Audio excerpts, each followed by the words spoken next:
जी तो प्यारे बच्चों, कैसे हैं आप? मैं उम्मीद करता हूँ कि आप सब ठीक होंगे। आज की वीडियो में बात करेंगे आपसे एक और अहम प्रैक्टिकल की, और ये प्रैक्टिकल जो है ये मिलता जुलता है एक प्रैक्टिकल के जो कि है 6.3। अब 6.3 जो है वो मिलता है 6.5 से। कैसे? देखिए, यहाँ पर हमें 1 मोलर सोल्यूशन दे दिया गया, जिससे हमने 0.1 मोलर सोल्यूशन जो है वो तैयार करना है। और अगर हम रिजेम्बलेंस करें इस प्रैक्टिकल की, तो इसमें हमें 12 मोलर सोल्यूशन दिया गया था और हमने तैयार करना था 0.1 मोलर। तो हमने इसको तैयार करना है 250 सेंटीमीटर क्यूब वाले फ्लास्क में। ठीक है, ये फ्लास्क जो है वो 250 सेंटीमीटर क्यूब वाला होगा।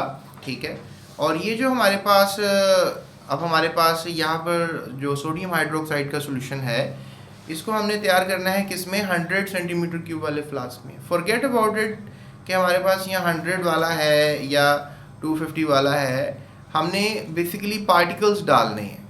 अब 1 दर्जन किन्नू हमने छोटी बाल्टी में डालने हैं, या 1 दर्जन किन्नू हमने बड़ी बाल्टी में डालने हैं। मतलब बड़ी बाल्टी में पानी डाला हुआ उसमें साफ़ करने हैं, या छोटी बाल्टी में पानी डाला हुआ उसमें साफ़ करने हैं। बात तो मोलैरिटी की हो रही है। आपने मोलैरिटी इसकी कितनी रखनी है? 0.1, और इसकी भी मोलैरिटी कितनी रखनी है? 0.1।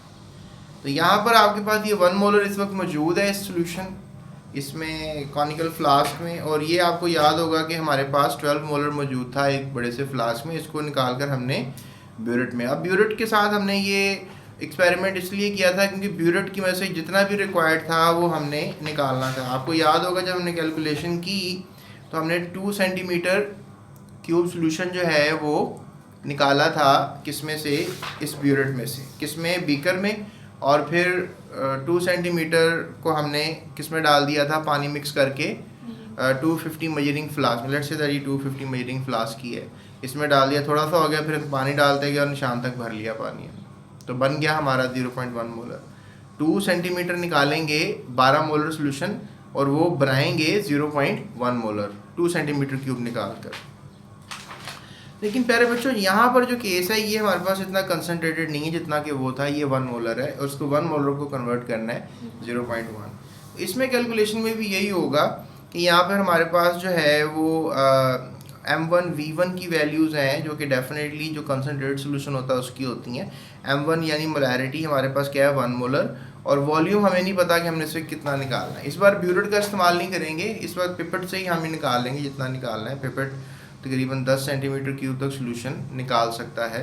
तो यहाँ पर हम लेंगे M2 V2, यानी कि वो हमने जो मोलैरिटी बनानी है, यानी M2 वो मोलैरिटी जो हमने बनानी है डेफिनेटली 0.1 है, और V2 वो वॉल्यूम जो हमने करना है डेफिनेटली वो डाटा में गिवन है 100 सेंटीमीटर क्यूब है।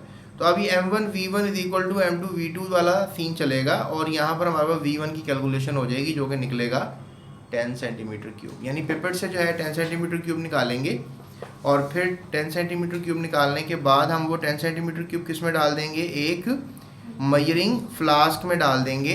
और वो जो मेजरिंग फ्लास्क होगा वो कितने वाला होगा? 100 सेंटीमीटर क्यूब वाला होगा, और उस पर निशान लगा होगा। जब डेफिनेटली हम 10 सेंटीमीटर क्यूब डालेंगे इसके अंदर पिपेट की मदद से, तो हम यही जो हमारे पास पिपेट है इसको हम बड़ी एहतियात से डिस्टिल्ड वाटर वाले कॉनिकल फ्लास्क में लेके जाएंगे, फिर सक करेंगे 10 सेंटीमीटर, क्योंकि इसमें भी पार्टिकल्स हैं। तो फिर दोबारा से हम इसी में डाल देंगे, 20 सेंटीमीटर क्यूब आ जाएगा। फिर इसमें हम पानी डालते रहेंगे, फनल की मदद से डिस्टिल्ड वाटर डालना है, और फिर बढ़ते बढ़ते यहाँ तक लेंगे, फिर ड्रॉपर की मदद से निशान तक हम इसको भर देंगे। और इस तरह क्या होगा प्यारे बच्चों? हमारा सोल्यूशन जो एक गिवन था वो तैयार हो जाएगा। और रिजल्ट क्या लिखेंगे? The given molarity which is 0.1 molar of NaOH from 1 molar of NaOH is prepared। क्या ख्याल आई? समझ के नहीं आई? यानी कि हमने the given molarity which is 0.1 molar of NaOH from 0.1 molar of NaOH, sorry 0.1 molar बनाया किस में से? from 1 molar of NaOH solution is prepared, जो कि हमने बना लिया है and shown to the examiner। कि हमने एग्जामिनर को भी वो शो कर दिया। ठीक है प्यारे बच्चों, तो इस तरीके से जो है हम ये प्रैक्टिकल इस तरह कर पाएंगे और हमारा ये प्रैक्टिकल हो जाएगा, राइट। तो इससे रिलेटेड एक क्वेश्चन पेपर जो है वो डिस्क्रिप्शन में मौजूद है, अगर वो आपने देखना है तो ज़रूर देखिएगा। और आपको ये वीडियो सुनने के बाद अगर वो क्वेश्चन पेपर हल करना आ गया तो इट्स मीन दैट कि आपको ये प्रैक्टिकल आता है। So that's it, thank you so much, अपना ख्याल रखिएगा। और बोर्ड में क्या लिख के आना है, मटेरियल रिक्वायर्ड, प्रोसीजर और ये जो रिजल्ट है मैंने आपको लिख के दी, ये लाजमी। और अगर आप प्रिकॉशंस भी लिखाएंगे तो कोई बुरी बात नहीं है। प्रिकॉशंस क्या करना है कि जो पिपेट से आपने जब इसमें डाला था सोल्यूशन, तो प्रिकॉटिवली आपने डिस्टिल्ड वाटर भी बड़ी एहतियात से भरकर इसमें ही डालना है, क्योंकि जब इसमें आपने 10 सेंटीमीटर की सोल्यूशन डाला तो कुछ पार्टिकल्स अभी पिपेट के अंदर ही होंगे, तो पिपेट को भी रिंस करना है, साफ़ करना है, तो पार्टिकल इसके अंदर ही गिर जाए। जैसे जब आप छोटे छोटे से मसर के दाने शिफ्ट कर रहे हैं किसी एक बाल्टी से दूसरी बाल्टी में, तो आपने एहतियात करनी है कि सारे ही दाने उस बाल्टी से उस बाल्टी में शिफ्ट हो जाएं। तो आपने 10 सेंटीमीटर जब क्यूब ले लिया, वो उसमें डाल दिया, तो 10 सेंटीमीटर क्यूब में कुछ यहाँ भी तो अच्छा। अब ये भी बात है कि पार्टिकल्स बहुत छोटे होते हैं, आप 100% तो पार्टिकल्स को गिन कर यहाँ नहीं डाल सकते, लेकिन फिर भी कोशिश होती है कि मैक्सिमम पार्टिकल, क्योंकि जब हमारे टेस्ट होते हैं, रिजल्ट्स आते हैं, तो उनके डिफरेंट इसलिए आते हैं क्योंकि हम मोलैरिटीज़ में थोड़ा बहुत फ़र्क कर रहे होते हैं। आपको पता है कि मोलैरिटी में हम कह सकते हैं 0.1111111, तो हम इन नंबर्स को सिग्निफिकेंट नहीं ले रहे होते, हम सिर्फ 0.1 को ही सिग्निफिकेंट ले रहे होते हैं। तो ये 111 अच्छा करने के लिए हमें प्रैक्टिकल को अच्छा परफॉर्म करना ज़रूरी है। सो इसे हम कहते हैं रैंडम एरर या ह्यूमन एरर, तो जो कि अमूमन एरर्स होते हैं कोई भी काम करने के लिए।